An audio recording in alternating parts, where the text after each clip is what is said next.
ప్రభుత్వ పాఠశాలలో నాణ్యమైన విద్యా బోధన అందుతుందని ఎమ్మెల్సీ రఘోత్తం రెడ్డి అన్నారు. లక్ష్యాన్ని ఏర్పాటు చేసుకుని విద్యార్థులు ఉన్నత శిఖరాలను అధిరోహించాలని సూచించారు. సిద్దిపేట జిల్లా అక్బర్పేట భూంపల్లి మండలం పోతారెడ్డిపేట జిల్లా పరిషత్ ఉన్నత పాఠశాలలో చదివిన 17 మంది విద్యార్థులు IIITకి ఎంపిక కావడం హర్షణీయమని ఆయన అన్నారు.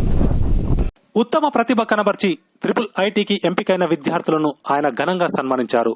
ఈ సందర్భంగా ఆయన మాట్లాడుతూ ప్రభుత్వ పాఠశాలలో చదివే విద్యార్థులు IIITలో సత్తా చాటి గ్రామంతో పాటు తల్లిదండ్రులకు మంచి పేరు తీసుకురావడం జరిగిందన్నారు.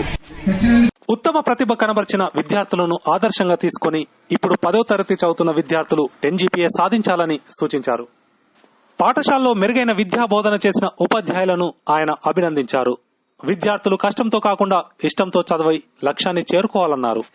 చూస్తామనేటువంటి సంకల్ప బలాన్ని పుణికిపుచ్చుకొని ఇప్పుడు మనతోటి సన్మానం పొందుతున్న వారిని స్ఫూర్తిగా తీసుకుని మీరందరూ కష్టపడాల్సిన అవసరం ఉందని చెప్పి తెలియజేస్తున్నాం. ఎందుకు చదవాలి? నేను మా తాత అమ్మలు నాన్నలు మా అక్కలు అన్నలు మంచిగా జీవితాన్ని గడుపుతున్నారు, సుఖపడుతున్నారు. నేనెందుకు మా సార్లు వచ్చినా మా పెద్ద మనుషులు వచ్చినా మా అమ్మ నాన్న వచ్చినా చదువు అంటారని చెప్పి ఆలోచించాలి. మీరు ఇప్పుడున్న తల్లిదండ్రులను భుజం తట్టి ఏ తల్లిని అడిగినా,